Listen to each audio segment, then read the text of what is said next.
Sunan Gunung Jati dikenal oleh masyarakat Jawa sebagai salah satu wali songo yang terkenal dengan cara berdakwahnya melalui jalur politik. Beliau lahir pada tahun 1448 dari pasangan Syarif Abdullah Datuddin bin Ali Nurul Alam dengan Nyai Rara Santang yang merupakan putri dari Sri Baduga Maharaja Prabu Siliwangi. Nama asli Sunan Gunung Jati adalah Syarif Hidayatullah. Sejak kecil, sudah tampak kecerdasan dan ketekunannya dalam menuntut ilmu. Karena kesungguhannya menekuni ilmu agama, atas izin sang ibunda, Syarif Hidayatullah berangkat ke Mekah.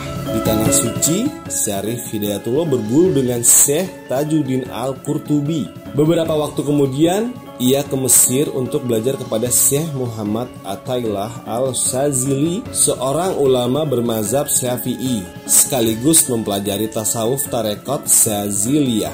Pada 1568 Masehi, Sunan Gunung Jati berpulang.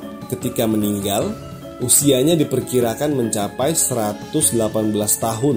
Makamnya terletak di Gunung Sembung, Desa Astana, Cirebon Utara. Dakwah politik Sunan Gunung Jati semasa berdakwah di Cirebon, Syarif Hidayatullah menikah dengan Nyi Ratu Pakungwati, putri Pangeran Cakrabuana atau Haji Abdullah Iman, penguasa Cirebon kala itu. Oleh para santrinya, Syarif Hidayatullah dipanggil dengan julukan Maulana Jati atau Syekh Jati.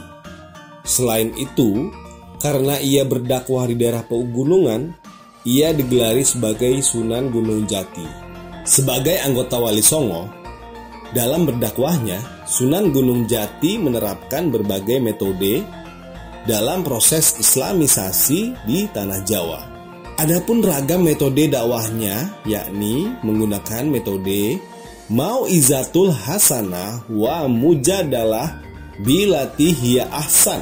Selain itu, metode Al-Hikmah sebagai sistem dan cara berdakwah para wali yang merupakan jalan kebijaksanaan yang diselenggarakan secara populer, atraktif, dan sensasional. Cara ini mereka pergunakan dalam menghadapi masyarakat awam. Dengan tata cara yang amat bijaksana, masyarakat awam itu mereka hadapi secara massal.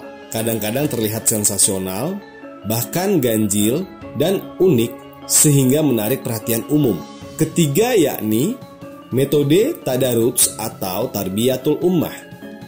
Dipergunakan sebagai proses klasifikasi yang disesuaikan dengan tahap pendidikan umat agar ajaran Islam dengan mudah dimengerti oleh umat dan akhirnya dijalankan oleh masyarakat secara merata.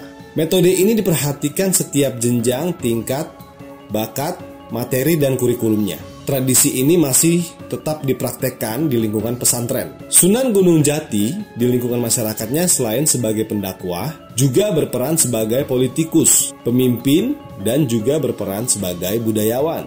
Pemilihan Cirebon sebagai pusat aktivitas dakwahnya, Sunan Gunung Jati tidak dapat dilepaskan hubungannya dengan jalur perdagangan.